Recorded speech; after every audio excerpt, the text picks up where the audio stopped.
Students, last class में हमने study किया था radiation behaviour of the light. To characteristics हमने स्टडी किए थे। सबसे पहला आपने स्टडी किया था वो था आपके पास डिस्पर्जन ऑफ लाइट। हमने देखा when the light is strike on the prism split into 7 colour, 7 colour के अंदर डिवाइड हो जाता है, तब आप इसे आप क्या कह रहे थे, ये आपके पास था डिस्पर्जन ऑफ लाइट। देखिए हमने एक एग्जाम्पल पढ़ लिया था डिस्पर्जन ऑफ लाइट का।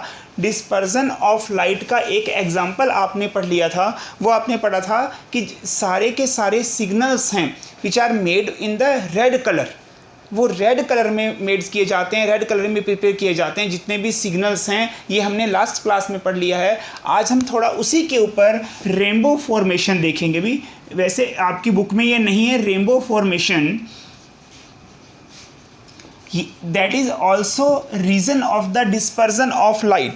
ये भी वास्तव में डिस्पर्जन ऑफ लाइट का ही रीजन है। रेनबो फॉर्मेशन, रेनबो आप सभी ने देखा है। देखिए rainbow after the rain shower, rain shower के बाद में opposite to the sun direction, sun की डायरेक्शन के just opposite a large arc appear in the sky, that is rainbow. A large arc appear in the sky opposite to the sun direction after rain shower.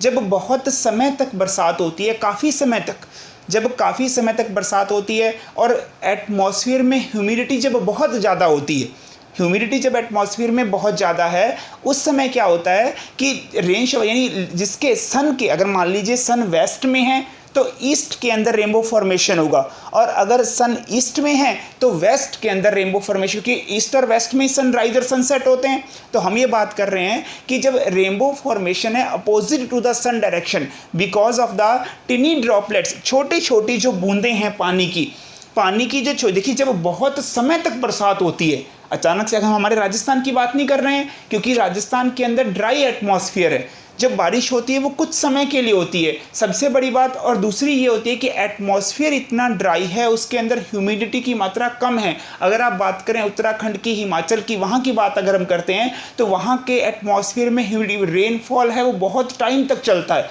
लगभग 24 घंटे तक बरसात होती रहती है, 48 घंटे तक बरसात होती है। तो वहाँ पर ये हम बात कर रहे हैं कि उसके बाद जब अचानक से सनराइज हो जाता है, यानी रेनफॉल बंद हो गया है और अचानक से सनराइज हो जाए, देखिए क्या होगा कि पानी की कुछ छोटी छोटी बूंदें एटमॉस्फेयर के अंदर, देखिए बहुत छोटी बूंदें थी पानी की बहुत छोटी बूंदें थी, जो बड़ी थी वो तो नीचे गिर गई बरसात के रूप में, जो छोटी बूंदें थी वो एटमॉस्फेयर के अंदर यानी हवा के अंदर ही तैरती हुई रह जाती हैं। ये पानी की बूंदें एक प्रिज्म का काम करती हैं। ये जो वाटर ड्रॉपलेट्स हैं, टिनी water droplets appear in the sky after long time rain shower. तो ये जो बूंदें हैं that is like a prism, ये एक प्रिज्म का काम कर रही हैं। अब आपको पता है जब लाइट की रेज यानी वाइट सनलाइट, सन की जो लाइट होगी वो सनलाइट जब प्रिज्म के अंदर से निकलेगी तो क्या होगा, उससे 7 कलर अपीयर होंगे और वो 7 कलर आपको लार्ज आर्क के रूप में दिखाई देते हैं। That is the reason of rainbow formation. Rainbow formation की बात हमने की। इस रेनबो फॉर्मेशन के अंदर 4 प्रोसेस कंप्लीट होते हैं। इसके अंदर टोटल जो प्रोसेस के नंबर यानी फिनोमिनास के नंबर हैं वो 4 हैं। सबसे पहले वन टाइम यानी एक बार इसके अंदर क्या होता है, रिफ्लेक्शन होता है। एक बार रिफ्लेक्शन, 2 टाइम रिफ्रैक्शन और 1 टाइम डिस्पर्जन। मतलब ये तीनों फिनोमिनाज कंप्लीट होकर वास्तव में क्या होता है, रेनबो फॉर्मेशन होते हैं। रेनबो के फॉर्मेशन की बात अगर करें, छोटी छोटी ड्रॉपलेट, पानी की जो छोटी छोटी ड्रॉपलेट्स हैं, वो पानी की जो ड्रॉपलेट हैं वो कहाँ रह गई, एटमॉस्फेयर के अंदर। जब अचानक से सनराइज हुआ, सनराइज यानी बादल हट गए, सनराइज हो गया, सनराइज के बाद में क्या होगा, छोटी छोटी जो बूंदें हैं वो डिस्पर्जन ऑफ लाइट 7 कलर के अंदर डिवाइड करेंगे, उसे 7 कलर के अंदर उस वाइट लाइट को स्प्लिट करती हैं और वो एक लार्ज आर्क आपको दिखाई देता है opposite to the sun direction. That is also reason of the dispersion of light. यानी एक ऐसा फिनोमिना है rainbow formation which are dependent upon the radiation nature of the light, dispersion of light. Pause. Next phenomena is scattering of light which are also dependent upon the radiation nature। ये भी वास्तव में किस पर depend कर रहा है, radiation nature पर डिपेंड कर रहा है। लाइट के कैरेक्टरिस्टिक्स की बात हम कर रहे हैं। यहाँ हमने देखा स्कैटरिंग ऑफ लाइट, यहाँ हम बात करेंगे, देखिए सबसे पहले हम बात करें all substances which are made by the particles. हम ये पहले स्टडी कर चुके हैं 9th क्लास के अंदर। जितने भी सब्सटेंसेस हैं, जितने भी कोई भी, चाहे गैशियस सब्सटेंस की बात करें, चाहे आप सॉलिड की बात करें, चाहे आप लिक्विड की बात करें, छोटे छोटे पार्टिकल्स से मिलकर बने होते हैं। ये सभी सब्सटेंसेस हैं वो छोटे छोटे पार्टिकल्स से मिलकर बने हैं। अब जब लाइट की रेज इन पार्टिकल्स में से निकलती है, जब लाइट की रेज है, जब इन पार्टिकल में से यानी किसी भी सब्सटेंसेस के किसी गैशियस पार्टिकल के अंदर से जब लाइट की रेज पास थ्रू होती है, तो वो क्या करता है कि वो पार्टिकल्स 6 कलर को तो एब्जॉर्ब कर लेते हैं और एक कलर को स्कैटर्ड कर देते हैं। स्कैटर्ड मतलब आपके नीचे एमिट कर देते हैं, उसको छोड़ देते हैं।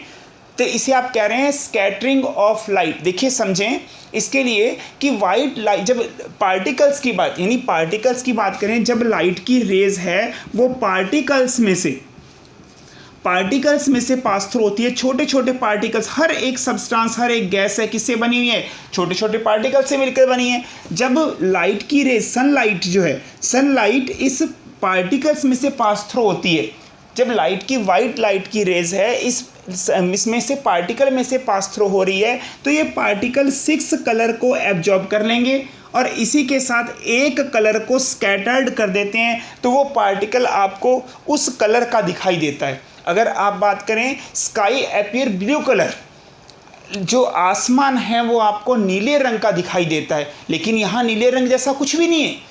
नीले रंग जैसा यहाँ पर कुछ भी नहीं है। मतलब आपको, अगर आप ऊपर चले जाएंगे वहाँ पर, तो धरती आपको नीले कहते हैं, इसको ब्लू प्लैनेट कहते हैं। अर्थ को ब्लू प्लैनेट कहा जाता है। ये रीज़न क्या था कि अर्थ के ऊपर, अगर हम अर्थ की बात करें, यहाँ ये अर्थ की बात करते हैं, तो इसके चारों तरफ क्या है? एटमॉस्फेयर, गैशियस का जैकेट है। गैशियस का जैकेट है। जैसे ही सनलाइट की रेज, क्योंकि गैशियस किससे मिलकर बनी है? पार्टिकल से मिलकर। जब पार्टिकल्स में से निकलेगी जब लाइट की रेज, तो ये कौन सा कलर अपीयर करती हैं? ये ब्लू कलर अपीयर करती हैं। दैट इज, कौन सा कलर स्कैटर्ड होगा? Which colour are scattered? Which are dependent upon the, it is dependent upon the size of this particles.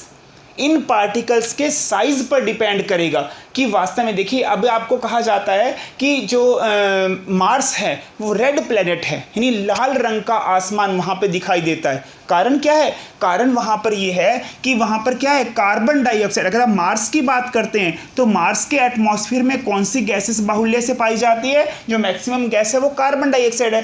Carbon dioxide के पार्टिकल बहुत ही छोटे होते हैं, बहुत ही टिनी पार्टिकल्स, क्योंकि हमारे पास कौन सी मैक्सिमम गैस है? हमारे पास नाइट्रोजन गैस है हमारे एटमॉस्फेयर में, और बाकी बहुत सारी गैसेस हैं, लेकिन यहाँ पर बात करें तो कार्बन डाइऑक्साइड गैस है। जब लाइट की रेज कार्बन डाइऑक्साइड में से निकलती है तो क्या कलर स्कैटर्ड करेगी? जब ये कार्बन, सब रेड कलर स्कैटर्ड करेगी। That is dependent upon the size of the particles. अगर साइज बहुत छोटा है, साइज बहुत ज़्यादा छोटा है, तब तो कलर स्कैटर्ड होगा, वो होगा रेड। यानी जब साइज मिनिमम साइज का है, साइज बिल्कुल मिनिमम है, तब रेड कलर स्कैटर्ड होगा। और इसी के साथ जब साइज मैक्सिमम, इससे मिनिमम से मैक्सिमम होता जाता है, तब आप रेड कलर के देखें, वॉयलेट कलर या फिर वाइट कलर आपको दिखाई देता है। वॉयलेट कलर या फिर आपको वाइट कलर, आपको यहाँ पर वाइट कलर आपको अपीयर होता है, सफ़ेद रंग। जब साइज बहुत बड़ा होगा तब तो आपको वॉयलेट या वाइट कलर दिखाई देगा। जब साइज़ बहुत छोटा है तब आपको रेड कलर दिखाई देगा, लेकिन आपको यहाँ ब्लू कलर दिखाई दे रहा है। यानी साइज़ है वो मीडियम साइज़ है पार्टिकल्स का। पार्टिकल का साइज़ जब, यानी साइज़ जो पार्टिकल का है वो डिपेंडेंट करेगा कि कौन सा कलर आगे स्कैटर्ड करना है। छोटे छोटे पार्टिकल्स हैं वो आपको चमकते हुए नज़र आते हैं, या फिर हम कह रहे हैं कि एक कलर को स्कैटर्ड करते हैं, एक कलर अपीयर करते हैं, जिसे आप कहते हैं ये स्काई आपको ब्लू कलर का दिखाई देता है। स्टूडेंट, कल हम इसी का एक एग्जाम्पल पढ़ेंगे टिंडेल इफेक्ट के नाम से। इसका आपको अच्छी तरह से समझ में आएगा, ये scattering of light. Thank you.